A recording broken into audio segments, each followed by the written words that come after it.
Are you training the Olympic lifts and you want to get better at competition and you figured out that it comes down to the mindset? If so, this video is for you. Hey everyone, it's Drew Dillon from Project Lift, and in this video I have an extremely exciting video. We are going into the competition mindset, and I have a surprise for you all.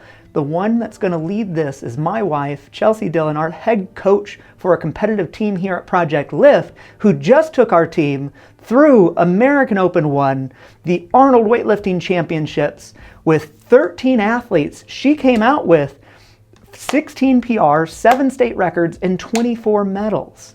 And in addition to that, we've had a number of athletes who are not our athletes approach us, asking us about how much fun we were having, because we were distinctly different from many of the athletes and many of the groups there that were really worn down, tight, and tense. And if you've been to a weightlifting competition, I imagine that makes sense. So without further ado, we're gonna get into it pretty quick here, but before I let you go, once this video helps you, make sure you pay it forward. Help some other competitors out there. Give this thing a thumbs up, subscribe, new videos are coming each week, and on to Chelsea. The first thing that we're talking about today is our breath. And this really is the root of everything when it comes to competition mindset. Being able to use our breath to hone our focus. Being even just conscious of our breath. How often I see athletes tighten and seize and lock themselves up and they haven't taken a breath in 30 seconds or longer. Being able to have that connection and control of our breath allows us to stay grounded and rooted in our bodies in the midst of the competition, in the midst of everything that's going on. And being able to hone our breath and be conscious of our breath allows us to create space between our reaction time. Second on our list is energy, and specifically being able to stay within our own energy in the midst of the competition.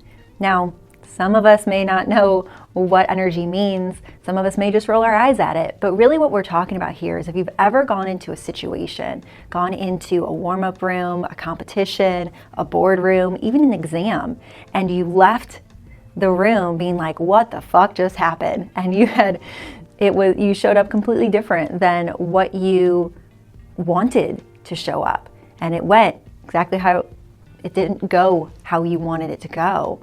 That is energy. That is disconnecting from your own energy. And that's what we're talking about here.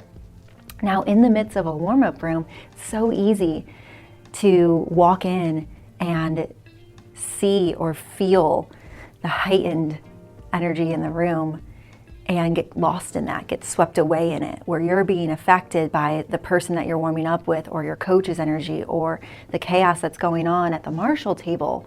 But when you're able to use your breath and truly stay grounded in your own energy, now you have full control and connection to your body and your mind, and you can use that to your advantage. Number 3 on our list is visualization. And honestly, one of my favorite ones here, as what we're talking about here is seeing what you want in your mind's eye. Now, lots of athletes I've worked with do this very wrong.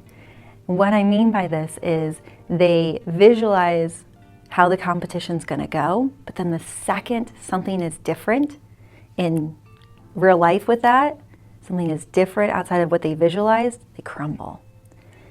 Now, being able to see it in the mind's eye, but be flexible within that, that's the key there.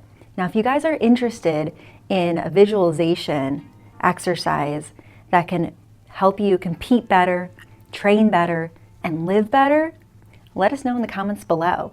We have something special for you. Now, our final one on the list today is presence. What I mean by this is being able to take your lifts one at a time. Oftentimes, athletes get very excited over the goal that they have, or even their opener. I gotta get to this, I just gotta get to this. Once I get the first one out of the way, I'm okay. And they miss everything in between. You're at the bar first. You're at your 35 first, you're 55. Be in the moment. Yes, we have this goal that we're aiming for, but we still need to take it one step at a time and completely present to the lift so we can respond to the barbell. This also goes into effect when something goes different than our plan. Oftentimes, if your opener is supposed to be 90 and say something crazy happens in the back and your coach has to take it to 91 to give you a couple extra minutes to rest, or else you're going to be running, athletes tend to freak out over that. Take it one lift at a time, releasing that plan eating and being present to it. Same thing goes for a miss. You see this all the time. Someone goes out, they miss the lift behind.